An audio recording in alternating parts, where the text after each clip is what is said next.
Hello दोस्तों, नमस्कार। UPPSC prelims test series 2023 के इस एपिसोड में आप सभी का बहुत बहुत स्वागत है। जितने भी हमारे भाई बहन इस वीडियो को देख रहे हैं सभी दोस्तों से रिक्वेस्ट है कि वीडियो को शेयर कर दें और पहली बार चैनल पर आए तो चैनल को सब्सक्राइब भी कर लें। इससे पहले हम 3 क्लासें करंट अफेयर की कंप्लीट कर चुके हैं, जिसमें 450 प्रश्न थे।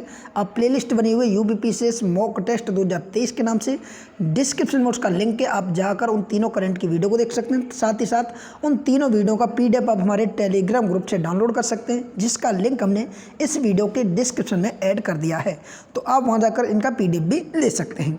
आज की जो हमारी है वो यूपीपीएससी दृष्टि पीसीएस की तरफ से जो टेस्ट सीरीज प्रोवाइड कराई जा रही है उसका सेकंड पार्ट होगा। यानी एक क्लास हमने इसके ऊपर कंप्लीट कर दी, जिसमें 150 प्रश्न कंप्लीट किए थे। वो वीडियो भी आपको वहाँ पर देखने को मिल जाएगी। तो आइए मित्रों, आज की इस वीडियो को स्टार्ट करते हैं। वीडियो बहुत इंपॉर्टेंट होने वाला, वीडियो को पूरा देखिए। अगर आप इस वीडियो को और जो सीरीज हम चला रहे हैं दृष्टि पीसीएस के नाम से, जो करंट अफेयर की और ये जो मॉक टेस्ट की सीरीज चली, अगर आप इसको कंटिन्यू वॉच करते हैं तो 14 मई के एग्जाम में आपको अवश्य 15 से 20 क्वेश्चनों का बेनिफिट होने वाला है। कट ऑफ से 15 से 20 प्रश्न आप ऊपर निश्चित लेकर आएंगे। तो आइए मित्रों, बढ़ते हैं आज के इस सेशन की तरफ। पहले प्रश्न, इस सीरीज का जो पहला प्रश्न है वो आप सभी के बीच। पहला प्रश्न कह रहा है कि निम्नलिखित युग्मों में से कौन सा एक सही युग्म नहीं है। तो दोस्तों आपको बताना है कि जो 4 ऑप्शन दिए गए इनमें से कौन सा एक सही युग्म सुमेलित नहीं है। तो यहाँ पर दिया पेडोलॉजी। पेडोलॉजी में किसका अध्ययन किया जाता है, तो आप याद रखेंगे मृदा का अध्ययन किया जाता है। जबकि यहाँ पर दिया गया कि पेडोलॉजी पौधों के जीवाश्मों का अध्ययन, तो पहला ही आपका गलत हो जाएगा, ये सुमेलित नहीं है। एंथ्रोलॉजी में किसका अध्ययन किया जाता है, तो याद रखेंगे पुष्पों का अध्ययन किया जाता है। एंटोमोलॉजी में किसका अध्ययन किया जाता है, तो जंतु विज्ञान की एक शाखा है जिसके अंदर कीटों का अध्ययन किया जाता है। ट्रोफोलॉजी में किसका अध्ययन किया जाता है, तो इसमें पोषण का अध्ययन किया जाता है। तो याद रखेंगे जो पेडोलॉजी है इसमें मृदा का अध्ययन किया जाता है। तो ऑप्शन नंबर ए इसका राइट आंसर हो जाएगा। सेकंड प्रश्न आप सभी के बीच, एक तरफ उपकरण दिए गए हैं, दूसरी तरफ राशियाँ दी गई हैं। आपको ये सुमेलित करके बतानी है कि कौन से का किससे सुमेलित होंगी। तो आइए मित्रों बढ़ते हैं। सबसे पहले हाइग्रोमीटर की बात की जाएगी, तो हाइग्रोमीटर से क्या मापी जाती है, आर्द्रता को मापा जाता है। बैरोमीटर की बात की जाए तो बैरोमीटर से वायु दाब को मापा जाता है। अमीटर से बात की जाए तो मीटर से विद्युत धारा मापी जाती है। नेफोस्कोप से बात की जाए तो इससे बादल की गति मापी जाती है। तो इस प्रकार चारों ही सुमेलित आप कर देंगे और दिए गए ऑप्शन के अकॉर्डिंग आप टिक कर देंगे। ठीक है, तो यहाँ पर आप इन चारों को याद कर सकते हैं, एक से अक्सर एग्जाम में प्रश्न पूछे जाते हैं। आइए इस क्वेश्चन के आंसर की तरफ बढ़ेंगे। तो यहाँ पर आप देखेंगे कि इसका जो आंसर बनेगा वो ऑप्शन नंबर बी हो जाएगा। किस प्रकार हो जाएगा, तो हमने इससे क्या मापा था, तो आप याद रखेंगे कि जो हाइग्रोमीटर है ना, हाइग्रोमीटर इससे हमने किसको मापा था, तो हाइग्रोमीटर से हमने आर्द्रता मापी जाती, बैरोमीटर से वायु दाब मापा था, अमीटर से इसको मापा था और इसको इससे मापा था। तो इस प्रकार पहले का सेकंड देखिए इसमें मिल रहा है, दूसरे का चौथा इसी में मिल रहा है, तीसरे का पहला इसी में मिल रहा है और चौथे का डी का तीसरा आपको इसी में मिल रहा है। तो ऑप्शन नंबर क्या हो जाएगा, बी राइट आंसर हो जाएगा।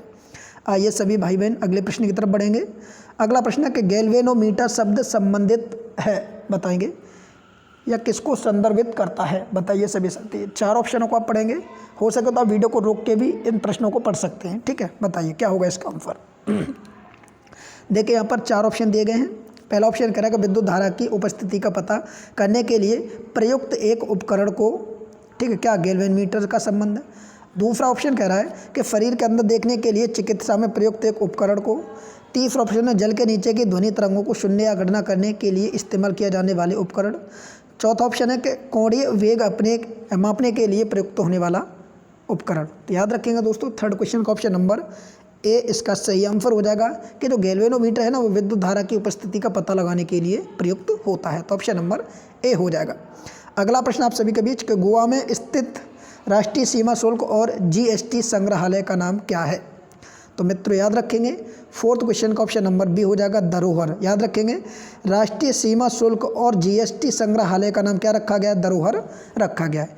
अगला प्रश्न आप सभी के बीच पांचवा कि हाल ही में उत्तर प्रदेश के लिए विधायक स्थानीय क्षेत्र विकास निधि को कर दिया गया है कितने करोड़ रुपए। तो याद रखेंगे साथियों, 5वें प्रश्न का ऑप्शन नंबर ए हो जाएगा 5 करोड़ रुपए। तो ऑप्शन नंबर ए इसका राइट आंसर हो जाएगा।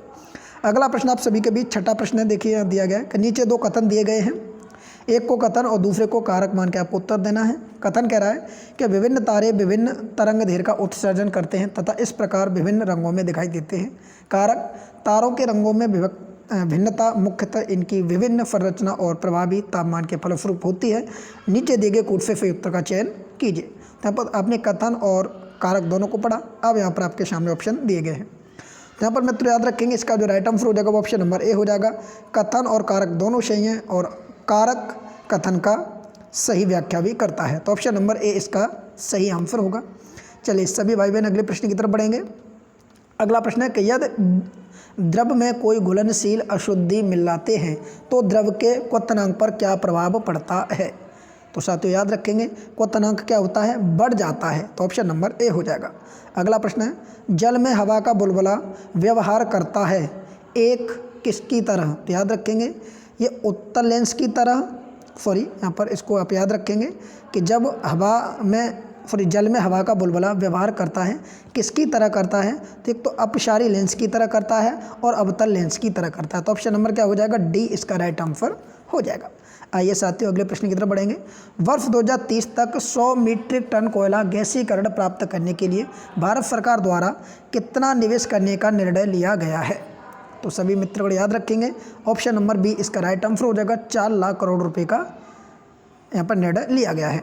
अगला प्रश्न है 10 जून 2022 में उत्तर प्रदेश सरकार द्वारा निम्न में से किस फिल्म को कर से छूट प्रदान की गई थी।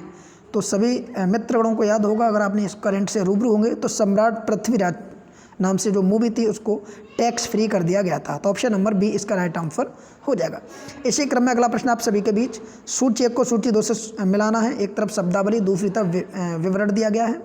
जैसे आप सभी को पता है कि जो एपीकल्चर है, पिसीकल्चर, सेरीकल्चर और विटीकल्चर, ये विज्ञान की शाखाएं, इनका आपको सुमेलित करना है। विटीकल्चर में अंगूर का, सेरीकल्चर में रेशम कीट का पालन किया जाता है, पिसीकल्चर में मत्स्य पालन किया जाता है, एपीकल्चर में शहद का पालन किया जाता है। तो ये सारे के सारे आपके सुमेलित हैं। अब आप देखेंगे ए का ए, 2, 3, 4 यानी ऑप्शन नंबर क्या हो जाएगा इसका, बी आंसर सही हो जाएगा। तो साथियों याद रखेंगे ऑप्शन नंबर बी इसका सही आंसर हो जाएगा। आइए सभी साथी अगले प्रश्न की तरफ बढ़ेंगे। 12वां प्रश्न है कि प्राकृतिक या कृत्रिम प्रकाश स्रोतों द्वारा प्रकाशित किए जाने वाले विभिन्न रंगों को दर्शाना साबुन का बुलबुला उदाहरण है। यह प्रश्न कह रहा है बारे में कि प्राकृतिक या कृत्रिम प्रकाश स्रोतों द्वारा प्रकाशित किए जाने पर विभिन्न रंगों को दर्शाता साबुन का बुलबुला उदाहरण है। तो याद रखेंगे ये जो उदाहरण है वो किस चीज़ का है, तो ये व्यक्तिकरण का है, तो option number A right answer हो जाएगा। अगला प्रश्न 13वां भौतिक मात्रक दिए, दूसरी तरफ एसआई यूनिट दी गई है। आपको सुमेलित करके बताना है कौन सी भौतिक मात्रक किस तरीके से सुमेलित होगी। तो यहाँ पर पदार्थ की मात्रा दी गई एक तरफ, दूसरी तरफ आप देखेंगे तो क्या दिया गया, एम्पियर यूनिट में दी गई है। ठीक है, बताइए क्या हो जाएगा इसका आंसर। एक बार आप सुमेलित कीजिए सारे प्रश्नों को, फिर आप सुमेलित करना। ठीक है, देखिए पदार्थ की मात्रा की बात की जाए तो ये मोल से संबंधित हो जाएगी, विद्युत धारा की बात की जाए तो एम्पियर से संबंधित होगी, ज्योति तीव्रता की बात की जाए तो केंडला से संबंधित होगी, तापमान की बात की जाए तो ये केल्विन से संबंधित होगी। तो इस प्रकार इसका जो सही आंसर बनेगा दोस्तों वो ऑप्शन नंबर बी हो जाएगा। ठीक है, ऑप्शन नंबर बी हो जाएगा। सारी आपको भौतिक मात्रक याद रखने, सारी यूनिट याद रखनी है। अगला प्रश्न है भारतीय राष्ट्रीय अंतरिक्ष संवर्धन प्राधिकरण केंद्र का मुख्यालय कहाँ है। तो सभी साथीगण याद रखेंगे ऑप्शन नंबर सी इसका राइट आंसर हो जाएगा, अहमदाबाद में है। किस चीज़ की बात हो रही है, भारतीय राष्ट्रीय अंतरिक्ष संवर्धन और प्राधिकरण केंद्र कहाँ पर है, तो आपका अहमदाबाद गुजरात में। इसी क्रम में अगला प्रश्न आप सभी के बीच 15वां कि संत कबीर अकादमी और अनुसंधान केंद्र के संदर्भ में निम्नलिखित कथनों में से कौन से कथन सत्य हैं, ये आपको बताना है। कथन पहला, ये मध्य प्रदेश के सागर जिले में स्थित है। कथन दूसरा, इसका उद्घाटन 5 जून 2022 को पूर्व राष्ट्रपति श्री रामनाथ कोविंद जी के द्वारा किया गया है। तो साथियों याद रखेंगे इसका कथन केवल दूसरा सही है। कौन सा कथन सही है, केवल दूसरा सही है, पहला गलत हो जाएगा। तो इस प्रकार ऑप्शन नंबर इसका जो आंसर बनेगा ऑप्शन नंबर सी हो जाएगा। ठीक, 15वें क्वेश्चन का ऑप्शन नंबर सी। 16वां प्रश्न है कि स्त्रियों एवं बच्चों की आवाज़ पुरुषों की अपेक्षा पतली क्यों होती है। यानी जो महिलाएं होती हैं और जो बच्चे होते हैं उनकी आवाज़ पुरुषों की अपेक्षा पतली क्यों होती है। तो याद रखेंगे दोस्तों इसका कारण होता है त्वरित्व के अधिक होने के कारण और आवृत्ति के अधिक होने के कारण। तो ऑप्शन नंबर क्या हो जाएगा, डी इसका राइट आंसर हो जाएगा। तो इस प्रकार ऑप्शन नंबर डी हो जाएगा। अगला प्रश्न है तत्वों के आवर्तिक गुणों के संदर्भ में निम्नलिखित कथनों में से कौन से सही हैं। यहाँ पर कथन दिए गए हैं, आपको बताने हैं। पहला कथन देखिए क्या कह रहा है, किसी आवर्त में बाएं से दाएं जाने पर तत्वों का आयतन विभव घटता है तथा किसी वर्ग के ऊपर से नीचे जाने पर बढ़ता है। दूसरा कथन कह रहा है कि आवर्त में बाएं से दाएं जाने पर परमाणु त्रिज्याएं घटती हैं तथा किसी वर्ग के ऊपर से नीचे जाने पर बढ़ती हैं। तो इस प्रकार दो कथन दिए गए हैं। आप अब देखकर बताएंगे कौन कौन से कथन सही है। पहला सही है कि दोनों सही हैं, कि केवल दो सही है, कि ना तो पहला ना ही दूसरा सही है। तो इस प्रकार आप याद रखेंगे। साथ ही इसका जो आंसर बनेगा वो केवल दूसरा सही हो जाएगा कि आवर्त में बाएं से दाएं जाने पर परमाणु त्रिज्याएं घटती हैं तथा किसी वर्ग के ऊपर से नीचे आने पर ये बढ़ती हैं। तो ऑप्शन नंबर क्या हो जाएगा, सी राइट आंसर हो जाएगा। अगला क्वेश्चन आप सभी के बीच, ठंड के दिनों में लोहे के टुकड़े और लकड़ी के टुकड़े को प्राय काल छूने पर लोहे का टुकड़ा क्यों ज़्यादा ठंडा लगता है। तो यहाँ पर ऑप्शन दिए गए, क्या कारण है। तो इसका कारण दोस्तों ऑप्शन नंबर बी। अब ऑप्शन नंबर बी पे आप अगर जाएंगे तो देखेंगे यहाँ पर दिया गया लकड़ी की तुलना में लोहा ऊष्मा का अच्छा चालक है। तो इस प्रकार ऑप्शन नंबर बी इसका राइट आंसर हो जाएगा। आइए साथियों बढ़ते हैं अगले प्रश्न की तरफ। विश्व दुग्ध दिवस 2022 की थीम क्या थी। तो साथियों याद रखेंगे इसकी थीम थी dairy net zero, option number C. अगला प्रश्न है, जून 2022 में उत्तर प्रदेश के निम्नलिखित में से किस विश्वविद्यालय ने राष्ट्रीय शिक्षा नीति 2022 को लागू करने के लिए एक प्रस्ताव तैयार करने हेतु एक समिति का गठन किया है। तो सभी साथी बताएंगे वो कौन सा विश्वविद्यालय है। ऑप्शन नंबर डी हो जाएगा डॉक्टर APJ अब्दुल कलाम तकनीकी विश्वविद्यालय। तो ऑप्शन नंबर डी हो जाएगा। अगला क्वेश्चन है, फ्लोरोफार सी के सदस्य सामान्यतः कहलाते हैं। तो याद रखेंगे ऑप्शन नंबर सी हरित शैवाल कहलाते हैं। क्या कहलाते हैं, तो ऑप्शन नंबर सी हो जाएगा हरित शैवाल कहलाते हैं, ऑप्शन नंबर सी। 22वां प्रश्न है, निम्नलिखित में से कौन सा ध्वनि की गति से अधिक रफ्तार से चलने वाले जेट विमानों से उत्पन्न शोर है। तो याद रखेंगे दोस्तों 22 का ऑप्शन नंबर ए हो जाएगा sonic boom, option number A हो जाएगा। अगला प्रश्न है, प्रकाश वर्ष के संदर्भ में निम्नलिखित कथनों में से कौन से कथन सही हैं। तो यहाँ पर याद रखेंगे बात हो रही है प्रकाश वर्ष के संदर्भ में। पहला कह रहा है कि प्रकाश वर्ष शब्द सबसे पहले फ्रेडरिक बेसेल द्वारा प्रतिपादित किया गया था। दूसरा कथन है कि पृथ्वी सूर्य से लगभग 8 प्रकाश मिनट की दूरी पर स्थित है। तो याद रखेंगे दोस्तों इस क्वेश्चन का जो राइट आंसर होगा वो पहला कथन और दूसरा कथन दोनों ही कथन कैसे हैं, सही कथन हैं। तो ऑप्शन नंबर क्या हो जाएगा, बी इसका राइट आंसर हो जाएगा। अगला प्रश्न आप देखेंगे 24 में, निम्नलिखित में से किसे हाल ही में वर्ल्ड ऑफ वर्क समिट का आयोजन किया गया है। बताएंगे निम्नलिखित में से किसने हाल ही में वर्ल्ड ऑफ वर्क समिट का आयोजन किया है। तो दोस्तों याद रखेंगे इसका आंसर हो जाएगा ऑप्शन नंबर ए अंतर्राष्ट्रीय श्रमिक संगठन। तो ऑप्शन नंबर ए इसका राइट आंसर हो जाएगा। आइए बढ़ते हैं अगले प्रश्न की तरफ। अगला प्रश्न आप सभी के बीच, राज्य खाद्य सुरक्षा सूचकांक 2022 के अनुसार उत्तर प्रदेश का कौन सा स्थान है। तो याद रखें दोस्तों राज्य खाद्य सुरक्षा सूचकांक 2022 के अनुसार उत्तर प्रदेश का कौन सा स्थान है। मोस्ट इंपोर्टेंट क्वेश्चन है दोस्तों, आप इसको स्टार भी टिक कर सकते हैं, 8वां स्थान है। अगला प्रश्न है कि लेजर निम्नलिखित में से किस वैज्ञानिक सिद्धांत पर आधारित है। तो दोस्तों याद रखेंगे 26 का ऑप्शन नंबर डी हो जाएगा। लेजर विद्युत चुम्बकीय विकिरण के उत्तेजित उत्सर्जन के आधार पर प्रकाशित या प्रवर्धन एम्प्लीफिकेशन है। तो ऑप्शन नंबर डी हो जाएगा। अगला प्रश्न है 27 का कि निम्न में से किस तत्व की इलेक्ट्रॉन बंधुता सबसे अधिक होती है। तो सभी साथीगण याद रखेंगे क्लोरीन की जो इलेक्ट्रॉनिक बंधुता है वो सबसे अधिक होती है। तो ऑप्शन नंबर बी इसका राइट आंसर हो जाएगा।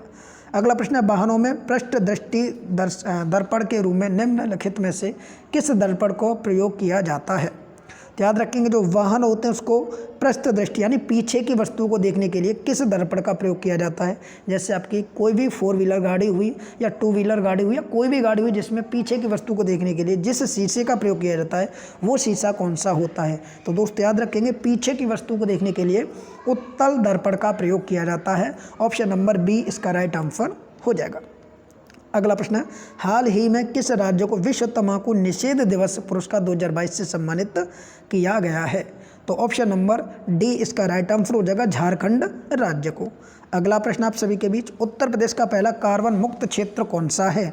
तो सभी साथी याद रखेंगे उत्तर प्रदेश का पहला कार्बन मुक्त क्षेत्र आपका काशी विश्वनाथ मंदिर। ऑप्शन नंबर बी इसका राइट आंसर हो जाएगा, काशी विश्वनाथ मंदिर वाराणसी। अगला क्वेश्चन है निम्नलिखित में से कौन सा भूरे शैवाल का उदाहरण नहीं है। बताएंगे सभी साथीगण इनमें से कौन सा भूरे शैवाल का उदाहरण नहीं है। तो ऑप्शन नंबर डी हो जाएगा। ठीक है, याद रखेंगे option number D Volvox, option number D. 32 में प्रश्न है कि टेलीविज़न के दूरस्थ नियंत्रण के लिए किस प्रकार के विद्युत चुम्बकीय विकिरण का उपयोग किया जाता है।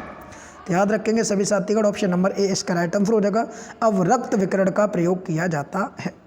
आइए बढ़ते हैं अगले प्रश्न की तरफ। अगला प्रश्न आप सभी के बीच, पायरोमीटर द्वारा निम्न में से किसे मापा जाता है। तो दोस्तों याद रखेंगे पायरोमीटर के तहत किस चीज़ को मापा जाता है, तो वो है आपका सतह का उच्च तापमान। याद रखेंगे सतह का उच्च तापमान, ऑप्शन नंबर बी हो जाएगा। पायरोमीटर से एक तरीके से मापेंगे उच्च तापमापी के कार्य में इसका प्रयोग किया जाता है। अगला प्रश्न है QS वर्ल्ड यूनिवर्सिटी रैंकिंग 2023 के बारे में निम्नलिखित में से कौन से कथन सही हैं।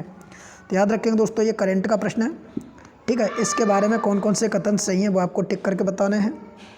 चलिए एक और ऑप्शन को सभी अच्छे से रीड करेंगे फिर आप टिक करेंगे तो ज़्यादा अच्छे से आप इसको सॉल्व कर सकते हैं। बताएंगे सभी साथीगण, दोनों ही कथनों को आप पढ़ेंगे फिर जाके टिक कर पाएंगे। तो दोस्तों आपको पता है इसका जो आंसर बनेगा वो क्या हो जाएगा। देखिए इस तरीके से ऑप्शन दिए गए हैं, देख लीजिए एक तथा दो, केवल दो, एक ना तो दो। तो याद रखेंगे इसका जो सही आंसर बनेगा दोस्तों वो ऑप्शन नंबर सेकंड वाला हो जाएगा। विश्व स्तर पर शीर्ष 1000 विश्वविद्यालय की सूची में 27 भारतीय संस्थान शामिल हैं। तो ऑप्शन नंबर क्या हो जाएगा, सेकंड इसका सही आंसर हो जाएगा। आइए बढ़ते हैं अगले प्रश्न की तरफ।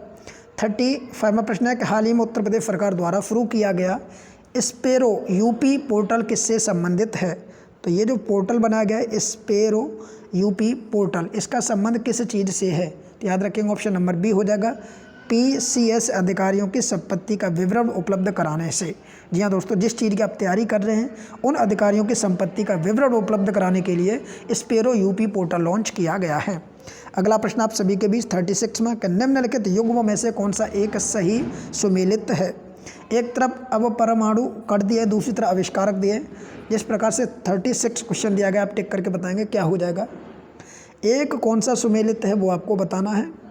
देखिए यहाँ पर जो सही सुमेलित उसका नाम है न्यूट्रॉन। न्यूट्रॉन की खोज किसने की, रदरफोर्ड ने की थी। उसके बाद जितने भी दिए गए हैं सारे के सारे गलत दिए गए हैं। ठीक है, तो ऑप्शन नंबर बी इसका राइट आंसर हो जाएगा 36 का। आइए 37 की बात करेंगे। तो यहाँ पर देखिए कथन दिया गया, दूसरा कारक दिया गया है। कथन कह रहा है NH3 यानी अमोनिया जल में घुलनशील होता है। कारक कह रहा है कि NH3 एक सहसंयोजक बंध बनाता है जो प्रकृति में अध्रुवीय है। अब यहाँ पर हम ऑप्शन की तरफ बढ़ेंगे। ऑप्शन आपके सामने ये रहे 37 के, कौन सा सही है आप बताएंगे। तो याद रखें दोस्तों इसका आंसर हो जाएगा ऑप्शन नंबर डी। ए गलत है परंतु आर सही है, तो ऑप्शन नंबर डी हो जाएगा। अगला क्वेश्चन है मानव शरीर में पाई जाने वाली सबसे बड़ी ग्रंथि कौन सी है। मोस्ट इंपोर्टेंट क्वेश्चनों की श्रेणी में आएगा, ऑप्शन नंबर डी हो जाएगा, यकृत है। तो मोस्ट इंपोर्टेंट क्वेश्चन है, यकृत मानव शरीर की सबसे बड़ी ग्रंथि है। अगला क्वेश्चन, भारत ने किस देश के साथ जून 2022 में उद्योग संक्रांति वार्ता की मेजबानी की। तो मोस्ट इंपोर्टेंट क्वेश्चन 39 का ऑप्शन नंबर बी हो जाएगा, स्वीडन के साथ।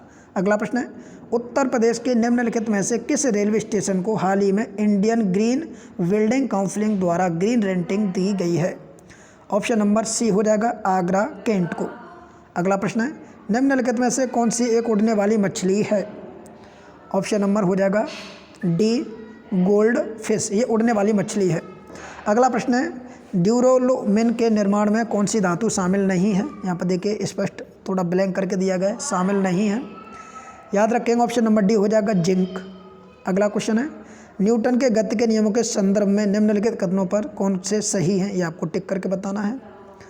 तो 43वां क्वेश्चन है, गति का द्वितीय नियम क्रिया प्रतिक्रिया नियम के रूप में जाना जाता है। गति का तृतीय नियम वस्तु पर लगने वाले कुल बल और द्रव्यमान पर निर्भर करता है। तो इस प्रकार 43 का ऑप्शन नंबर डी हो जाएगा। ना तो पहला सही है ना ही दूसरा सही है, दोनों के दोनों ही कैसे हैं, गलत हैं। ठीक, आगे बढ़ेंगे अगले प्रश्न की तरफ। अगला प्रश्न आप सभी के बीच कि IMF यानी Indian mutual fund for international mutual fund अंतर्राष्ट्रीय मुद्रा कोष के एशियाई और प्रशांत विभाग के नए निर्देशक के रूप में किसे नियुक्त किया गया है। तो ऑप्शन नंबर बी की तरफ जाएंगे, कृपया श्रीनिवासन को। अगला प्रश्न है, हाल ही में राष्ट्रीय शर्करा संस्थान ने खोज की है। ऑप्शन नंबर डी की तरफ जाएंगे, नैनो सिलिका की। अगला प्रश्न है, पौधों के अग्रभाग से ऊतक को हटाकर कोशिकाओं को अलग कर रोग मुक्त परिस्थितियों में एक मूल पौधे से कई पौधे उगाए जा सकते हैं। इस तकनीक को क्या कहा जाता है? ऑप्शन नंबर सी हो जाएगा, ऊतक संवर्धन तकनीकी कहा जाता है। इसी बीच अगला प्रश्न है कि निम्न में से कौन सी धातु ऊष्मा की न्यूनतम सुचालक है? तो दोस्तों याद रखेंगे, ऊष्मा की न्यूनतम सुचालक धातु कौन सी है? तो ऑप्शन नंबर बी की तरफ जाएंगे, सीसा हो जाएगा। अगला प्रश्न है, निम्नलिखित में से किसे वुड स्प्लिटिंग के रूप में भी जाना जाता है? तो मोस्ट इंपोर्टेंट क्वेश्चन है 48 का ऑप्शन नंबर ए हो जाएगा, मेथिल एल्कोहल को जाना जाता है। किसके रूप में? वुड स्प्लिट के रूप में भी जाना जाता है। अगला प्रश्न आप सभी के बीच है कि जून 2022 में भारत ने भगवान बुद्ध के 4 पवित्र कपिल वस्तु अवशेष निम्न में से किस देश को भेजे हैं? 49 का ऑप्शन नंबर डी हो जाएगा, मंगोलिया को भेजे हैं। अगला प्रश्न है कि निम्नलिखित में से कौन सा विश्व का तीव्रतम कंप्यूटर है? तो याद रखेंगे ये हो जाएगा ऑप्शन नंबर बी, फ्रंटियर। ये विश्व का सबसे तीव्रतम कंप्यूटर है। अगला क्वेश्चन है, निम्नलिखित में से कौन से मानव मस्तिष्क की संरचना के भाग हैं? तो यहाँ पर 4 दिए गए हैं, आपको बताना है कौन कौन से मानव मस्तिष्क संरचना के भाग हैं। आप देख लेंगे इस तरीके से, फिर हम बढ़ेंगे ऑप्शन की तरफ। ऑप्शन की तरफ आते हैं तो ऑप्शन आप सभी के बीच देखिए, ऑप्शन ये रहे। तो याद रखेंगे, जब आपने क्वेश्चन को देखा था और अब ऑप्शन आप देखेंगे तो स्पष्ट तरीके से बता देंगे इनमें से कौन सा इसका आंसर हो जाएगा। तो ऑप्शन नंबर बी इसका राइट आंसर हो जाएगा, 1, 2, 3 और 4। अगला क्वेश्चन, निम्नलिखित में से कौन पृथ्वी का सबसे पुराना जीव है? तो 52 का ऑप्शन नंबर डी हो जाएगा, नील हरित शैवाल। ये पृथ्वी के सबसे पुराने जीव थे। सबसे पहले इन लोगों ने प्रकाश और सूर्य से प्रकाश लेकर जल के साथ ऑक्सीजन का निर्माण किया। जब इन्होंने ज़्यादा वायुमंडल में धीरे धीरे ऑक्सीजन को बढ़ाया और उसके बाद और जीव पैदा हुए। तो इस प्रकार सबसे पहले कौन आया? नील हरित शैवाल आए। ऑप्शन नंबर डी हो जाएगा। अगला प्रश्न, उपकरण दूसरी तरफ कार्य दिए गए हैं। 53वां क्वेश्चन है, आपको बताना है कि कौन कौन से 2 सुमेलित हैं। 2 सुमेलित हैं वो आपको बताना है। ठीक है, यहाँ पर दिए गए हैं कौन कौन से 2 सुमेलित हैं। ठीक है, यहाँ पर आप ऑप्शन देख लेंगे, फिर आप टिक करेंगे। 53वां क्वेश्चन है, बताएंगे कौन कौन से 2 सुमेलित हैं। ठीक है, बताएंगे कौन कौन से 2 सुमेलित हैं। देखिए, डायनामो की बात करेंगे तो डायनामो का कार्य क्या होता है? यांत्रिक ऊर्जा को विद्युत ऊर्जा में परिवर्तन करना। तो ऑप्शन नंबर 1 तो ये सही हो जाएगा। माइक्रोफोन तो विद्युत ऊर्जा को ध्वनि ऊर्जा में, ये गलत हो जाएगा। ठीक है, लाउड स्पीकर ध्वनि ऊर्जा को विद्युत ऊर्जा में, ये गलत हो जाएगा। विद्युत ऊर्जा को ध्वनि ऊर्जा होता तो ये सही हो जाता, गलत है ये। ट्यूबलाइट को विद्युत ऊर्जा को प्रकाश ऊर्जा में, एक ये सही हो जाएगा। तो 1 और 2 ये दोनों ऑप्शन सही हो जाएंगे। तो ऑप्शन नंबर इस प्रकार अगर हम बात करें तो option number D right answer हो जाएगा। इसी प्रकार स्थान और अवस्थिति दी गई है, आप यहाँ पर टिक करके बताएंगे। एक तरफ स्थान, दूसरी तरफ अवस्थिति दी गई है। और क्वेश्चन नंबर की बात की जाए तो ये क्वेश्चन नंबर हमारा 54 हो जाएगा। ठीक है, बताइए स्थान और अवस्थिति। आइए थोड़ा ऑप्शन की तरफ भी बढ़ते हैं और दोनों तरीके से आप कवर करेंगे। 54वां प्रश्न है, ऑप्शन की तरफ जाएंगे और टिक कर देंगे आप आसानी से। ठीक है, बात करें यहाँ पर सवा झील की, तो ये दोस्तों सवा झील आपकी कहाँ है? ये इराक में है। ठीक है, बात करेंगे यहाँ पर अल अक्सा मस्जिद की, तो ये दोस्तों आपकी कहाँ पर है? इजराइल में है। बात करेंगे सेला सुरंग की, तो ये दोस्तों आपकी कहाँ पर है? ये भारत में है। और स्केस आइसलैंड की बात की जाती है, यूक्रेन में है। तो जब इन सभी चीज़ों को सुमेलित करेंगे तो देखेंगे ऑप्शन नंबर बी हमारा सही बन रहा है। ऑप्शन नंबर बी इसका राइट आंसर हो जाएगा। इसी क्रम में अगला प्रश्न आप सभी के बीच है। प्रश्न कह रहा है कि उत्तर प्रदेश स्थानांतरण नीति 2022 के संदर्भ में निम्नलिखित में से कौन से कथन सही हैं? तो यहाँ पर कथन दिए गए दोनों, क्या दोनों कथन सही हैं कि दोनों ही गलत हैं?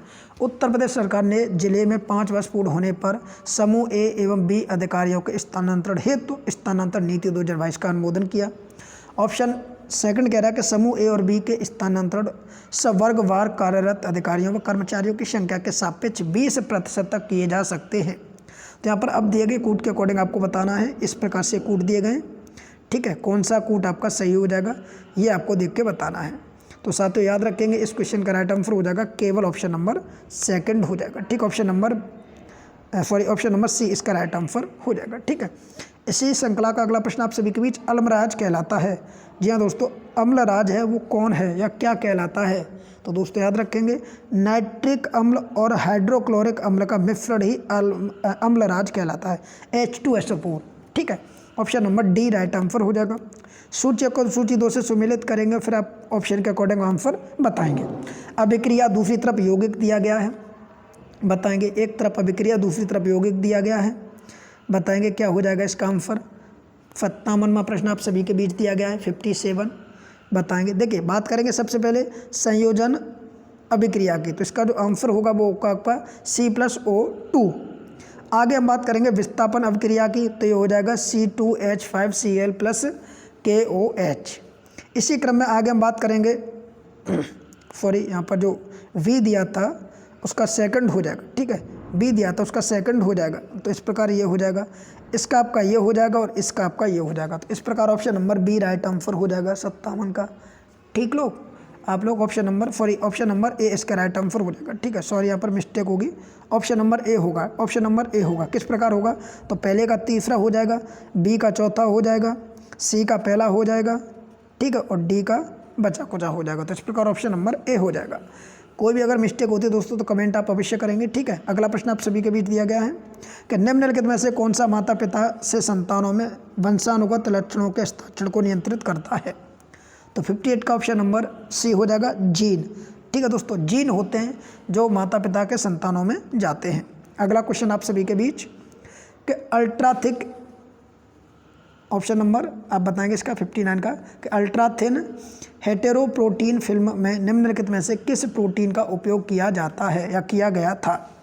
तो यहाँ पर जो ऑप्शन दिया गया है आप उसके अकॉर्डिंग बताएंगे। ऑप्शन नंबर बी इसका राइट आंसर हो जाएगा, वेवा in serum albumin, option number B second अर्थात। ठीक, अगला प्रश्न आप सभी के बीच, श्रेष्ठ योजना के संदर्भ में निम्नलिखित में से कौन से कथन सही है। यहाँ पर बात की गई श्रेष्ठ योजना की। अब यहाँ पर किया गया 60 का कि यह शिक्षा मंत्रालय की एक पहल है, दूसरा कह रहा है यह अनुसूचित जाति के छात्रों को समर्पित है। अब दिए गए कूट के आधार पर आपको उत्तर देना होगा। तो इसका जो आंसर बनेगा ऑप्शन नंबर सी हो जाएगा, केवल दूसरा कथन सही है, ये अनुसूचित जाति के छात्रों को समर्पित है। ऑप्शन नंबर सी इसका राइट आंसर हो जाएगा। ठीक है, क्या हो जाएगा, 60 का ऑप्शन नंबर सी हो जाएगा। अगला प्रश्न, मानव आँख के भागों के संदर्भ में निम्नलिखित में से कौन से कथन सही हैं। तो यहाँ पर कथन दिए गए, आपको बताना कौन से कथन सही हैं। मानव आँख के बारे की बात हो रही है, तो यहाँ पर चारों ही कथनों को आप पढ़ेंगे, फिर उसके बाद दिए गए कूट के अकॉर्डिंग आप आंसर देंगे। ठीक है साथियों, पहले आप चारों कथनों को पढ़ेंगे 61वें प्रश्न के, फिर उसके बाद आप दिए गए कूट के अकॉर्डिंग अपना आंसर देंगे। ठीक है, कूट आप देख लीजिए। तो आपसे पूछा है कि कौन से मानव आँख से संबंधित हैं। ठीक है, तो यहाँ पर देखेंगे तीसरा और चौथा आपका सही हो जाएगा अगर आपने दोनों प्रश्नों को सही से पढ़ा होगा। तो ऑप्शन नंबर सी हो जाएगा इसका आंसर। ठीक है, अगला प्रश्न आप देखेंगे, आयोडीन की प्राप्ति होती है। तो साथियों याद रखेंगे, जो आयोडीन प्राप्त होता है वो किससे प्राप्त होता है या किससे प्राप्ति होती है इसकी, तो लेमिनेरिया से प्राप्त होती है आयोडीन। ऑप्शन नंबर बी इसका राइट आंसर हो जाएगा। इसी क्रम में 63वां प्रश्न है कि ऊर्जा का ऐसा ही मात्रक है। तो साथियों याद रखेंगे, ऊर्जा का जो ऐसा ही मात्रक है ना वो जूल होता है। ऑप्शन नंबर सी हो जाएगा। 64वां प्रश्न है कि भाला फेंक चैंपियन नीरज चोपड़ा से संबंधित निम्नलिखित घटनाओं पर विचार कीजिए और उन्हें कालानुक्रम में व्यवस्थित कीजिए। आइए चारों घटनाओं को देखते हैं, उसके बाद इनको क्रम से बताएंगे।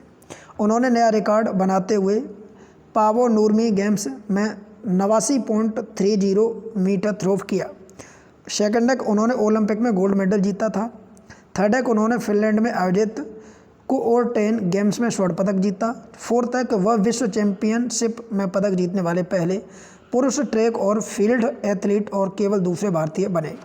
अब चारों हमने कथनों को पढ़ा, उसके बाद हम ऑप्शन की तरफ बढ़ेंगे। तो यहाँ पर हम देखेंगे 64वें क्वेश्चन का ऑप्शन क्या बन रहा है। तो जब दोस्तों आप ऑप्शन की तरफ बढ़ेंगे तो आप देखेंगे कि चारों के चारों जो कथन दिए गए हैं 2, 3, इनको क्रम से लगाना है। तो आपका 2, 3, 4, 1 इस प्रकार से लगेगा। ठीक है, आपने इन चारों को पढ़ा और उनको क्रम से लगाने के लिए बोला गया था। तो ऑप्शन नंबर डी इसका राइट आंसर हो जाएगा, 2, 3, 4, 1। आइए बढ़ते हैं अगले प्रश्न की तरफ। हाल ही में उत्तर प्रदेश सरकार ने फैसला किया है कि अब अस्पतालों का नामकरण किया जा सकता है। तो इस प्रकार इसका जो आंसर होगा वो ऑप्शन नंबर ए हो जाएगा, जमीन दान देने वालों के नाम पर। तो ऑप्शन नंबर ए इसका राइट आंसर हो जाएगा। अगला प्रश्न है कि कुनैन दवा का उपयोग निम्नलिखित में से किस रोग के उपचार के लिए किया जाता है। तो जी हम इस तरह आपने कुनैन पढ़ा होगा, और ये जो कुनैन है वो किस बीमारी के काम में आता है, तो ये आता है दोस्तों मलेरिया के काम में। तो ऑप्शन नंबर क्या हो जाएगा, बी इसका राइट आंसर हो जाएगा। अगला प्रश्न आप सभी के बीच है, देखिए क्या कह रहा है। 14AR18, 14CA20, 14K19 उदाहरण है। तो ये जो दोस्तों आपके सामने न्यूमेरिकल टाइप का दिया गया है, ये किस चीज़ का उदाहरण है। तो आप याद रखेंगे 67वां क्वेश्चन इसका ऑप्शन नंबर बी हो जाएगा, समभारिक के। तो ऑप्शन नंबर क्या हो जाएगा, बी इसका राइट आंसर हो जाएगा। अगला क्वेश्चन आप सभी के बीच है कि निम्नलिखित में से कौन स्फुरदीप्ति का उदाहरण नहीं है। याद रखेंगे, स्फुरदीप्ति का उदाहरण नहीं है। तो दोस्तों इसका आंसर हो जाएगा ऑप्शन नंबर डी हो जाएगा, कुनैन सल्फेट का। इसी क्रम में बढ़ेंगे अगले प्रश्न की तरफ। निम्नलिखित में से कौन सा युग्म सुमेलित नहीं है? तो यहाँ पर चार आयोग दिए गए हैं, उनसे संबंधित व्यक्ति दिए गए हैं या उनके सीईओ या उनके चेयरमैन प्रकार, इस प्रकार से वो व्यक्तियों के नाम दिए गए हैं। तो दोस्तों आप याद रखेंगे इनमें से कौन सा सुमेलित नहीं है, ये आपको बताना है। तो ऑप्शन नंबर ए हो जाएगा, ये सुमेलित नहीं है, तो आप इसको याद ना रखें। उसके बाद 1, 2, 3 तीनों याद रखें। चुनाव आयुक्त अरुण गोयल, नीति आयोग के CEO Parameswaran Iyer, chief of defence staff Anil Chauhan, तीनों ही ये सही है। अगला क्वेश्चन, लाइफ मूवमेंट के संदर्भ में निम्नलिखित में से कौन से कथन सही है? तो याद रखेंगे लाइफ मूवमेंट के संदर्भ में कौन कौन से कथन सत्य हैं। 2 कथन दिए गए हैं और आप याद रखेंगे दोस्तों कौन कौन से कथन सत्य हैं। तो आप जब दोनों कथनों को पढ़ेंगे तो आपको लगेगा कि केवल जो दूसरा कथन है वही हमारा सत्य है। पहला कथन कह रहा है कि लाइफ का विचार COP25 के दौरान प्रधानमंत्री नरेंद्र मोदी द्वारा प्रस्तुत किया गया था, जो गलत है। दूसरा कह रहा है यह विचार पर्यावरण के प्रति जागरूक जीवन शैली को बढ़ावा देता है, तो ये केवल सत्य हो जाएगा, ऑप्शन नंबर सी। अगला प्रश्न आप सभी के बीच कि निम्न में से कौन सा जंतु कोशिका में मौजूद नहीं है? तो याद रखेंगे 71 का ऑप्शन नंबर डी हो जाएगा, प्लाज्मोडेस्माटा, ऑप्शन नंबर डी हो जाएगा। अगला प्रश्न है कि निम्नलिखित में से किसकी पहचान के लिए बोन मिनरल डेंसिटी परीक्षण किया जाता है? तो ये जो परीक्षण किया जाता है बोन मिनरल डेंसिटी, ये किसकी पहचान के लिए किया जाता है? याद रखेंगे ऑप्शन नंबर सी हो जाएगा, ऑस्टियोपोरोसिस की पहचान के लिए, ऑस्टियोपोरोसिस की पहचान के लिए। अगला प्रश्न आप सभी के बीच दिया गया है कि श्यानता के संदर्भ में निम्नलिखित कथनों में से कौन से सही हैं?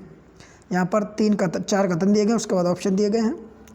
तो आप यहाँ पर बताएंगे श्यानता के संदर्भ में कौन कौन से कथन सही हैं। आइए मित्रों बढ़ते हैं अगले ऑप्शन की तरफ। यहाँ पर ऑप्शन दिए गए हैं। देखिए पहला कथन कह रहा है कि तापमान के बढ़ने पर द्रव्य की श्यानता कम हो जाती है, जो बिल्कुल सही है। दूसरा कथन कह रहा है कि तापमान के बढ़ने पर गैस की श्यानता कम हो जाती है, जब पहला सही है तो दूसरा गलत हो जाएगा। तीसरा कह रहा है ठोस में श्यानता का अभाव होता है, ये भी बिल्कुल सही है। फोर्थ कह रहा है कि शहद और ग्लिसरीन में श्यानता की प्रवृत्ति अधिक होती है, ये भी आपका सही है। तो इस प्रकार ऑप्शन नंबर डी इसका राइट आंसर हो जाएगा।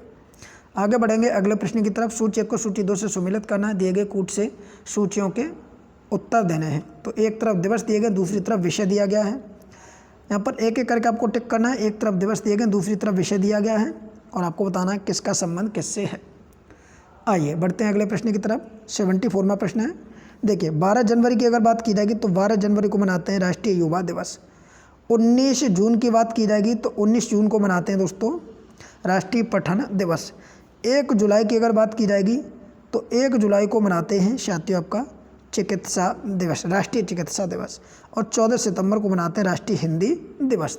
तो इसी प्रकार जब आप इसको देखेंगे तो आपको पता चलेगा कि पहले का सी 3 जा रहा, तो पहले का 3 ऑप्शन नंबर सी में दिया गया है।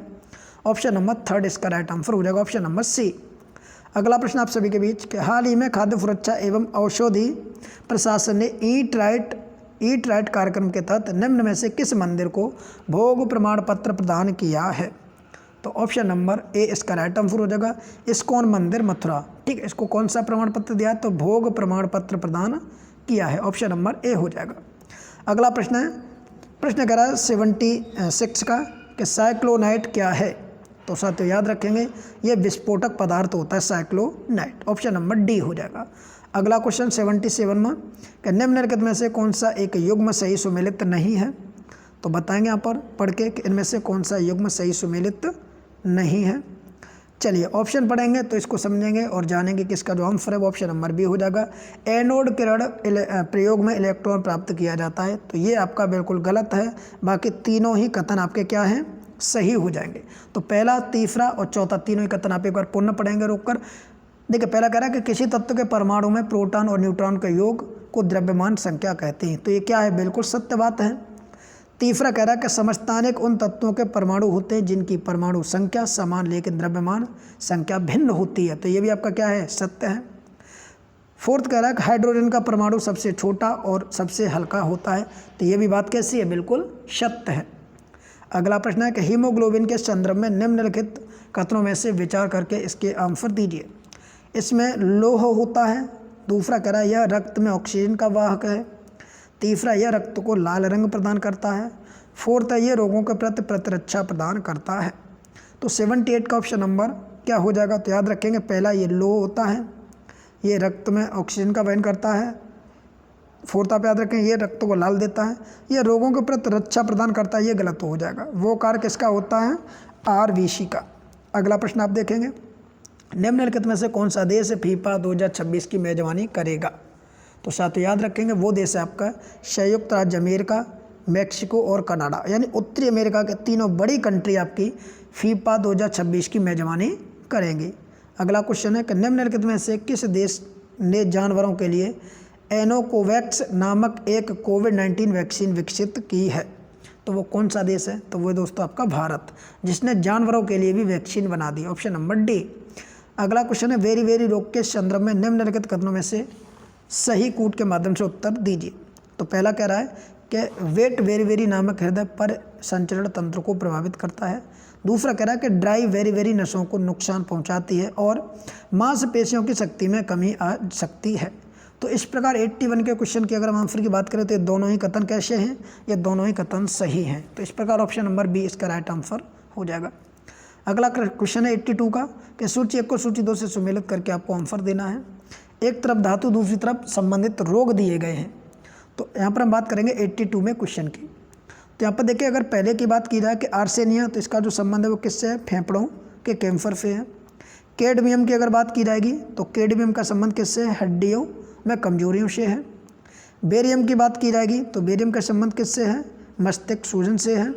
और ये जो बचा आपका पॉलीविनियम क्लोराइड, इसका संबंध श्वसन संबंधी समस्या से है। तो इस प्रकार आपका ऑप्शन नंबर 4 इसका राइट आंसर हो जाएगा, ऑप्शन नंबर डी हो जाएगा।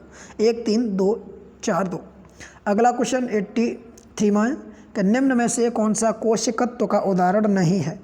आपसे दिया कोशिकत्व का उदाहरण नहीं है, तो बताएंगे साथियों कोशिकत्व का उदाहरण इनमें से कौन सा नहीं है? ऑप्शन नंबर 4 इसका राइट आंसर हो जाएगा, उपयुक्त में से कोई नहीं। अगला क्वेश्चन, भारत का पहला लिक्विड मिरर टेलीस्कोप कहाँ लॉन्च किया गया है? याद रखेंगे दोस्तों, वो किया गया आपका उत्तराखंड राज्य में। ऑप्शन नंबर 4 हो जाएगा, डी।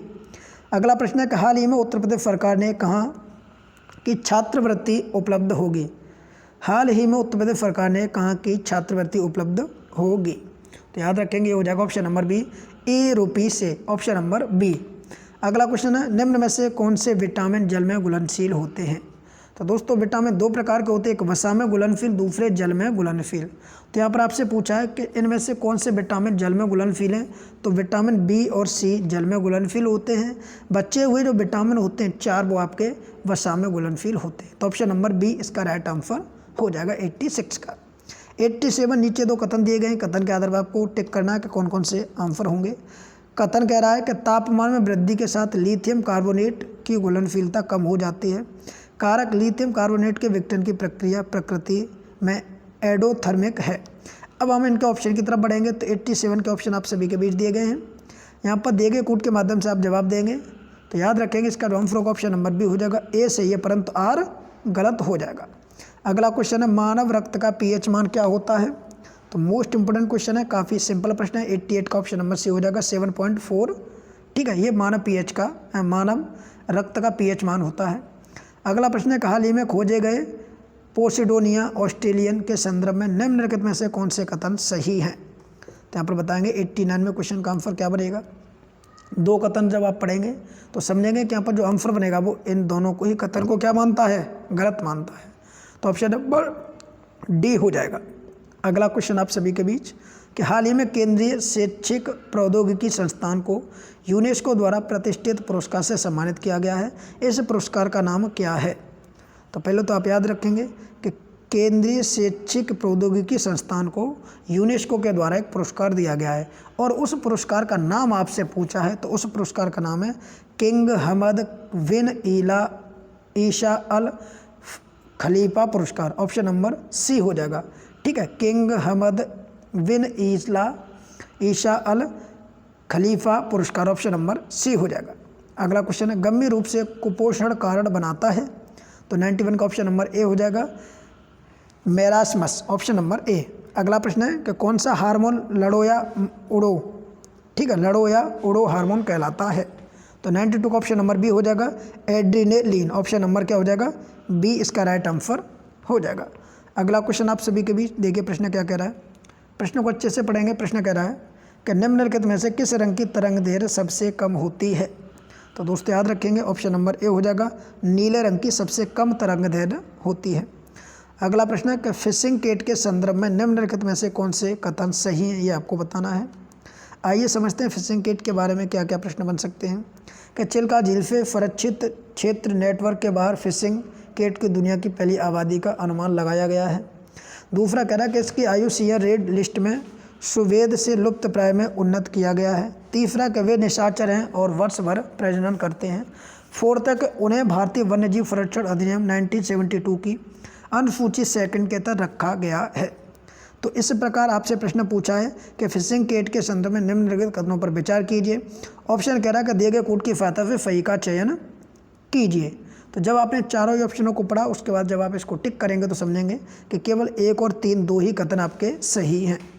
ठीक है, अगला क्वेश्चन आप सभी के बीच कि निम्न में से कौन सी नदी उत्तर प्रदेश के पंचनद से जुड़ी हुई है, जहां हाल ही में चंबल कटहल महोत्सव का आयोजन किया गया है? बताएंगे दोस्तों। कितना इंपॉर्टेंट क्वेश्चन है करंट अफेयर का, बताएंगे क्या हो जाएगा इसका आंसर। मोस्ट इंपॉर्टेंट क्वेश्चन है, बताइए 95 का क्या हो जाएगा आंसर। तो दोस्तों याद रखेंगे उस नदी का नाम है, बताइए क्या हो जाएगा उस नदी का नाम। तो दोस्तों याद रखेंगे जो कटहल महोत्सव हाल ही में चलाया गया है वो कौन सी नदी के किनारे चलाया गया है। तो दोस्तों याद रखेंगे इस क्वेश्चन का जो राइट आंसर हो जाएगा दोस्तों वो ऑप्शन नंबर 3 सिंध नदी और चौथी आपकी पहुज नदी। तो option number 3, 4 option number D right answer हो जाएगा। ठीक है, फिर एक और है इसमें कुमारी नदी। तो 1, 3, 4 option number D right answer हो जाएगा। अगला क्वेश्चन है कि अम्ल और क्षार के संदर्भ में निम्नलिखित में से कौन से कथन सही हैं। यहाँ पर आप देखेंगे अम्ल लाल लिटमस को नीला कर देता है जबकि क्षार नीले लिटमस को लाल कर देता है। सेकंड है कि अम्ल स्वाद में खट्टा होता है जबकि क्षार स्वाद में तीखा या कड़वा होता है। तो इस प्रकार ऑप्शन नंबर बी की तरफ जाएंगे। 1 और 2 दोनों ही कथन कैसे हैं? सत्य कथन है। अगला प्रश्न है 97 में कि कोलाइडी विलयन में परिच्छेदन माध्यम में कोलाइडी कणों की निरंतर टेढ़ी मेढ़ी गति कहलाती है।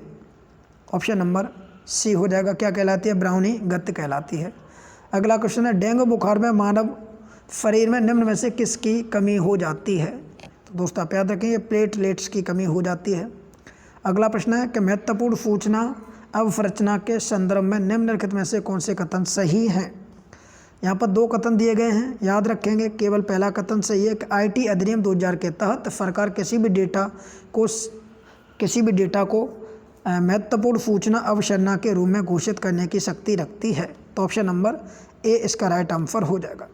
इसी क्रम में बढ़ेंगे आज के 100वें प्रश्न की तरफ कि 23 जून 2022 को उत्तर प्रदेश के पहले ट्रांसजेंडर सेल का उद्घाटन निम्न में से किस स्थान पर किया गया? तो याद रखें दोस्तों वो किया गया था लखनऊ शहर में। तो ऑप्शन नंबर ए इसका राइट आंसर हो जाएगा। चलिए मित्रों बढ़ते हैं अगले प्रश्न की तरफ। अगला प्रश्न आप सभी के बीच कि निम्नलिखित में से कौन डीऑक्सीराइबोन्यूक्लिक एसिड का हिस्सा नहीं है, यानी DNA का हिस्सा नहीं है। तो दोस्तों याद रखेंगे ये इनमें से एक भी ऐसा कोई नहीं जो इसका हिस्सा हो। ठीक है, ये भी इसका हिस्सा नहीं है, ये भी इसका हिस्सा नहीं है और ये भी इसका हिस्सा नहीं है। तो ऑप्शन नंबर क्या हो जाएगा? डी। उपयुक्त में से कोई भी इसका हिस्सा नहीं है। अगला क्वेश्चन है निम्नलिखित में से किसे ग्लोबल सॉल्ट कहा जाता है? तो याद रखें दोस्तों ग्लोबल सॉल्ट किसे कहा जाता है? सोडियम सल्फेट को। ऑप्शन नंबर डी हो जाएगा। अगला प्रश्न है कि आकाश का रंग किसके कारण नीला दिखाई देता है? तो ये प्रश्न दोस्तों कई बार एग्जाम में रिपीटेड हुआ है, आप इसको रट कर जाएंगे कि प्रकाश के प्रकीर्णन के कारण इसका जो आकाश का जो रंग है वो कैसे दिखाई देता है? नीला दिखाई देता है। तो इस प्रकार ऑप्शन नंबर डी इसका राइट आंसर हो जाएगा। अगला प्रश्न 104वां प्रश्न है कि निम्नलिखित में से कौन one pension one ration card योजना को लागू करने वाला 36वां राज्य या केंद्र शासित प्रदेश बना है? तो दोस्तों याद रखेंगे ऑप्शन नंबर डी हो जाएगा असम राज्य। अगला क्वेश्चन है कि उत्तर प्रदेश की घरौनी योजना, कौन सी योजना? उत्तर प्रदेश की घरौनी योजना के संदर्भ में निम्नलिखित में से कौन से कथन सही है? तो यहाँ पर आप देखेंगे पहला कथन कह रहा है कि घरौनी योजना पैतृक भूमि और संपत्तियों को उनके वास्तविक मालिकों को हस्तांतरित करने की सुविधा प्रदान करती है। सेकंड कह रहा है कि घरौनी प्रमाण पत्र ग्रामीणों को आसानी से ऋण प्राप्त करने में सक्षम बनाता है। इस प्रकार जब आप ऑप्शन पर नज़र डालेंगे तो ऑप्शन देखेंगे 1 और 2 दोनों ही जो कथन हैं वो कैसे हैं, सत्य हैं। ऑप्शन नंबर बी इसका राइट आंसर हो जाएगा। अगले प्रश्न की तरफ बढ़ेंगे। 106वां प्रश्न है और अगला जो प्रश्न है ये कह रहा है कि सूची 1 को सूची 2 से सम्मिलित कीजिए। फल उनके खाने के योग्य भाग की बात की जा रही है। तो यहाँ पर बात की जाएगी सेब की, और सेब का जो फल का जो कौन सा भाग खाया जाता है, तो आप याद रखेंगे सेब का पुष्पासन खाया जाता है। इसी प्रकार नारियल की बात की जाएगी तो नारियल का क्या खाया जाता है, भ्रूण पोष खाया जाता है। लीची की बात की जाएगी तो लीची का फ्लेसिमी एरन खाया जाता है, और काजू की बात की जाए तो इसका बीज पत्र खाया जाता है। तो इसी प्रकार अगर हम बात करें यहाँ पर ऑप्शन नंबर, एक सेकंड दोस्तों, सॉरी एक सेकंड, हाँ जी बिल्कुल सही है, ठीक है। ऑप्शन नंबर क्या हो जाएगा, ऑप्शन नंबर बी इसका राइट आंसर हो जाएगा। पहले का तीसरा और दूसरे का बी का पहला, तो ये बिल्कुल सही, ऑप्शन नंबर बी इसका राइट आंसर हो जाएगा। अगले प्रश्न की तरफ बढ़ेंगे। सूची 1 को सूची 2 से सम्मिलित करना है, ठीक है। यहाँ पर आप सम्मिलित करेंगे, सूची 1 को सूची 2 से सम्मिलित करना है, तो आप इजीली तरीके से कर सकते हो, ठीक है। आइए मैं पूरा ऑप्शन की तरफ बढ़ता हूँ, ठीक है। और ऑप्शन पे आप एक बार नज़र डालेंगे, यहाँ पर आप देखेंगे ऑप्शन आप सभी के बीच, ठीक है। तो आप यहाँ पर देखेंगे सूची 1 को सूची 2 से सम्मिलित करना था, क्वेश्चन नंबर 107 था, ठीक है। आइए बढ़ते अगले तरफ, ठीक है। यहाँ पर हम देखेंगे, देखिए इनको आप सम्मिलित करेंगे। देखिए स्टीयरिक अम्ल की बात की जाए तो ये बसा में होता है, टार्टिक अम्ल आपका अंगूर में होता है, ठीक है। और मैलिक अम्ल आपका किस में होता है, मैलिक अम्ल बताएंगे, ठीक है। ये अम्ल इसमें सेब में होता है, और ब्यूट्रिक अम्ल आपका वासी मक्खन में होता है। तो इस प्रकार से आप चारों को सम्मिलित करेंगे और ऑप्शन की तरफ जाएंगे तो आप टिक कर देंगे, ऑप्शन नंबर बी इसका राइट आंसर हो जाएगा, ठीक है। अगला क्वेश्चन आप देखेंगे, निम्नलिखित में से कौन सा लोह का शुद्ध प्रारूप है, यानी लोहे का शुद्ध प्रारूप क्या है, तो ऑप्शन नंबर बी की तरफ जाएंगे, तांड्य लोह। अगला क्वेश्चन है, सूची को सूची 2 से सम्मिलित करना है। राज्य और तितलियों की बात की जा रही है, ठीक है, राज्य और तितलियों की बात की जा रही है। तो अरुणाचल प्रदेश की अगर बात की जाए तो अरुणाचल प्रदेश में जो तितली पाई जाती हैं वो कौन सी पाई जाती हैं, तो याद रखेंगे यहाँ पर केसर ए हिंद। केरल की बात की जाए तो केरल में कौन सी तितली हैं, बुद्ध मयूरी। सिक्किम की बात की जाए तो सिक्किम में कौन सी हैं, ब्लू ड्यूक। और महाराष्ट्र की बात की जाए तो महाराष्ट्र में कौन सी हैं, ब्लू मॉर्मन। तो ऑप्शन नंबर क्या हो जाएगा, सी इसका राइट आंसर हो जाएगा। आइए बढ़ते अगले प्रश्न की तरफ। 110वां प्रश्न है कि निम्नलिखित में से कौन सा हवाई अड्डा हाल ही में पूरी तरह से जल विद्युत एवं सौर ऊर्जा द्वारा संचालित देश का पहला हवाई अड्डा बन गया है, तो उस हवाई अड्डे का नाम है इंदिरा गांधी अंतर्राष्ट्रीय हवाई अड्डा, दिल्ली में ये, ऑप्शन नंबर सी इसका राइट आंसर हो जाएगा। इसी क्रम में बढ़ेंगे अगले प्रश्न की तरफ। गोल्डन राइस एक नए प्रकार का चावल है जिसे जेनेटिक इंजीनियरिंग के माध्यम से निम्नलिखित में से किस विटामिन की कमी को पूरा करने के लिए तैयार किया गया है, तो साथीगण याद रखेंगे विटामिन ए की कमी को पूरा करने के लिए गोल्डन राइस को विकसित किया गया है, option number C right answer हो जाएगा।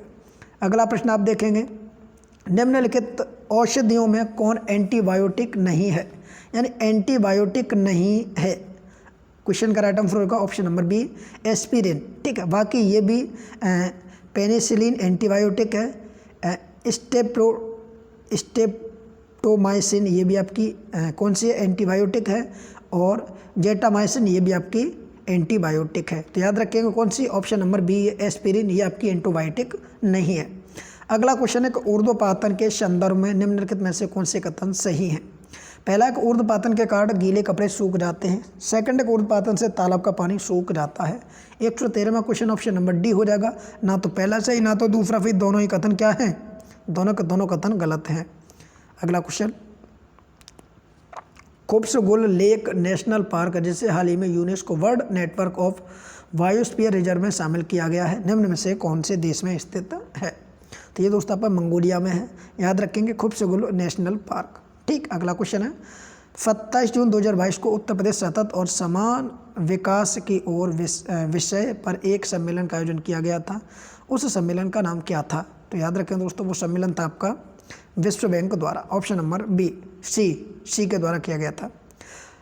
116 प्रश्न है, जल की स्थायी कठोरता किसकी उपस्थिति के कारण होती है, तो याद रखें दोस्तों मैग्नीशियम और कैल्शियम के कारण जल में जो कठोरता होती है वो पाई जाती है। अगला प्रश्न है, कार्बन और उसके यौगिकों के संदर्भ में निम्न में से कौन से कथन सही हैं। 4 कथन देंगे, आप टेक करके बताएंगे कौन कौन से कथन सही हैं। 4 ऑप्शनों को वीडियो स्टॉप करके आप इन चारों कथनों को पढ़ेंगे, उसके बाद दिए गए ऑप्शन के अकॉर्डिंग इसका आंसर देंगे। तो ये क्वेश्चन है आपका 117 का आंसर हो जाएगा ऑप्शन नंबर सी। 3 और 4 2 कथन आपके सही हैं, बाकी 2 कथन गलत हैं। अगला क्वेश्चन है कि निम्नलिखित में से कौन से पौधे बृहद पोषक तत्व के हैं। ऑप्शन आपके सामने दिए गए हैं, याद रखेंगे कौन कौन से पौधे हैं। तो नाइट्रोजन और दूसरा आपका फास्फोरस। ठीक, ऑप्शन नंबर बी इसका राइट आंसर हो जाएगा। अगला क्वेश्चन है यहाँ पर दिया है कि डेविंसी मिशन लॉन्च किया गया है। डेविंसी मिशन लॉन्च किया गया है, आप याद रखेंगे ऑप्शन नंबर बी हो जाएगा, नासा के द्वारा। अगला क्वेश्चन है हाल ही में दिमित्री मुराटोव ने यूक्रेनी बच्चों की मदद करने के लिए अपना नोबेल पुरस्कार बेच दिया, वह कौन है। तो याद रखेंगे दोस्तों वो कौन से देश की हैं जिन्होंने अपना हाल ही में नोबेल पुरस्कार बेचा है। तो वो है दोस्तों आपके रूस देश की। ठीक है, और बात कहाँ की हो रही है, यूक्रेनी बच्चों की। हालांकि रूस ने ही यूक्रेनी बच्चों को परेशान किया था, आतंक किया था, और अब रूस ही उनकी हेल्प करने के लिए वहाँ के जो नागरिक हैं उन्होंने अपना नोबेल पुरस्कार बेच दिया। विश्व कुष्ठ दिवस मनाया जाता है, साथीगढ़ याद रखेंगे, जनवरी के अंतिम रविवार को। आतिशबाजी की सामग्री बनाने में निम्न में से किसका प्रयोग किया जाता है। याद रखेंगे श्वेत फास्फोरस का प्रयोग किया जाता है। आतिशबाजी जो दीपावली या शादी पार्टियों में कार्य किए जाते हैं। पारे का क्वथनांक कितना होता है। तो साथीगढ़ याद रखेंगे पारे का जो क्वथनांक होता है वो आपका कितना होता है, तो आपका 357 डिग्री सेल्सियस होता है। अगला प्रश्न है भारत के पहले राष्ट्रीय लॉजिस्टिक उत्कृष्टता पुरस्कार समारोह का आयोजन कहाँ किया गया था। तो याद रखेंगे साथियों ये किया गया था न्यू दिल्ली में, ऑप्शन नंबर बी हो जाएगा। अगला प्रश्न 125 में निम्नलिखित में से किन 2 क्षेत्रों को उत्तर प्रदेश सरकार द्वारा इलेक्ट्रॉनिक्स मैन्युफैक्चरिंग जोन घोषित किया गया है। तो याद रखेंगे ऑप्शन नंबर डी हो जाएगा ग्रेटर नोएडा को। सॉरी ग्रेटर नोएडा तो है यहाँ पर, ठीक है, देखिए ग्रेटर नोएडा और यहाँ पर यमुना एक्सप्रेसवे को। तो ऑप्शन नंबर क्या हो जाएगा 3 और 4 आंसर हो जाएगा। अगला क्वेश्चन है कि निम्नलिखित में से कौन कार्बोहाइड्रेट का उदाहरण नहीं है। ठीक है, तो याद रखें दोस्तों इसका जो आंसर होगा वो ऑप्शन नंबर बी हो जाएगा एक्टिन। देखिए कार्बोहाइड्रेट के उदाहरण कौन कौन से हैं, तो आप याद रखेंगे सुक्रोज, लैक्टोज और सेल्यूलोज। ठीक है, जितने भी लोज हैं यहाँ एक्टिन नाम का जो पदार्थ है ये आपका कार्बोहाइड्रेट का उदाहरण नहीं है। कार्बन मोनोऑक्साइड और हाइड्रोजन के मिश्रण को क्या कहा जाता है। साथियों याद रखेंगे इन दोनों के मिश्रण को हम सिन गैस कहते हैं, ऑप्शन नंबर डी हो जाएगा। किस तापमान पर सेल्सियस फ़ारेनहाइट समान होते हैं, ये प्रश्न कई बार पूछा गया है। ठीक है, तो याद रखेंगे दोस्तों ये क्वेश्चन कई बार पूछा गया है, ऑप्शन नंबर बी हो जाएगा -40 डिग्री सेल्सियस पर। बाल टॉप 20 के संदर्भ में निम्न में से कौन से कथन सही हैं आपको बताने हैं। यहाँ पर 2 कथन दिए गए हैं, दोनों को पढ़ेंगे। यह पहली बार है जब भारत में बाल्टोन अभ्यास 2022 में किया गया है। यह अभ्यास स्वीडन में हुआ और इसी समय स्वीडिश नौसेना की 520 वर्षगांठ भी मनाई गई। तो इस प्रकार इसका जो आंसर बनेगा दोस्तों ऑप्शन नंबर सी हो जाएगा। केवल दूसरा सही है, पहला गलत है। आइए बढ़ते अगले प्रश्न की तरफ। नूरी पहला स्वदेशी अंतरिक्ष रॉकेट है। तो ये जो नूरी है ना वो कौन से देश का पहला अंतरिक्ष है। तो याद रखेंगे ये दोस्तों आपका दक्षिण कोरिया का है, ऑप्शन नंबर बी हो जाएगा। अगला क्वेश्चन आप सभी के बीच निम्नलिखित में से सही सुमेलित है। तो यहाँ पर याद रखेंगे कौन से सही सुमेलित है। ठीक, एक होगा इनमें से, वो कौन सा है जो सही सुमेलित है। ऑप्शन नंबर बी की तरफ जाएंगे। राष्ट्रीय कौशिक विज्ञान केंद्र ये पुणे में स्थित है। ठीक है, ये पुणे में स्थित है। बाकी तीनों के तीनों आपके रॉन्ग हैं। अगले क्वेश्चन की तरफ चलेंगे। वृक्षों की आयु वर्षों में निर्धारित की जाती है। तो किस चीज़ के माध्यम से की जाती है, तो इनके वार्षिक वलयों की संख्या के आधार पर, ऑप्शन नंबर सी हो जाएगा। लोहे का गलनांक कितना होता है। याद रखेंगे 1535 डिग्री सेल्सियस पर लोहा गलता है, अर्थात लोहे का गलनांक होता है। अगला प्रश्न है विश्व के सबसे बड़े जीवाणु का नाम क्या है। तो दोस्तों याद रखेंगे विश्व के सबसे बड़े जीवाणु का नाम है थियोमार्ग टेरा मैग्नीफेरा, ऑप्शन नंबर ए हो जाएगा। अगला प्रश्न है उत्तर प्रदेश सरकार द्वारा बनाए जाने वाले सरयू रिवर फ्रंट की लंबाई कितने मीटर है या किलोमीटर है। याद रखेंगे ये 2 किलोमीटर है, किसकी, सरयू रिवर फ्रंट की। अगला प्रश्न है निम्नलिखित में से किस में प्रकाश की चाल सबसे अधिक होती है। याद रखेंगे पानी में प्रकाश की चाल सबसे अधिक होती है, ऑप्शन नंबर ए हो जाएगा 36 का। अगला प्रश्न है सूचक को सूची 2 से सुमेलित करना है, बताएंगे यहाँ पर 37वां आंसर आप सभी के बीच। देखिए पहले की बात करें पीतल की, तो पीतल आपका Cu+Zn से मिलकर क्या बनता है, पीतल मिलता है या बनता है। गन मेटल की बात की जाएगी तो Cu+Sn+Zn+Pb को मिलाकर इसका मिश्रण होता है।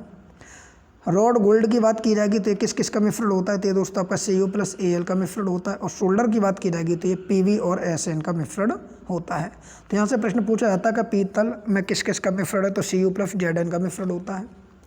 अगले क्वेश्चन की तरफ बढ़ेंगे। धमनियों और सिराओं के संदर्भ में निम्न में से कौन से कथन सही हैं। दोनों कथन दिए गए हैं, दोनों कथनों को आप पढ़ेंगे और फिर समझेंगे इनमें से कौन से कथन सही हैं। तो पहला कथन कह रहा है कि धमनियाँ रुधिर को हृदय से अंगों की ओर ले जाती हैं, जबकि शिराएं रुधिर को अंगों से हृदय में लाती हैं। तो पहला तो आपका सही है। दूसरा कह रहा है कि धमनियाँ त्वचा की सतह से सटी हुई उनके नीचे होती हैं, जबकि शिराएं शरीर के गहराई में स्थिर होती हैं। तो ये आपका गलत हो जाएगा। तो ऑप्शन नंबर 1 सही है, ऑप्शन नंबर ए।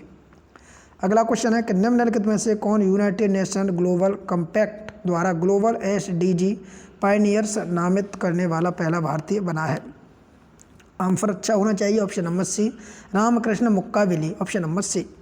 करंट का प्रश्न है कि India child wellbeing report 2021 के संदर्भ में निम्न में से कौन से कथन सत्य हैं, बताने हैं।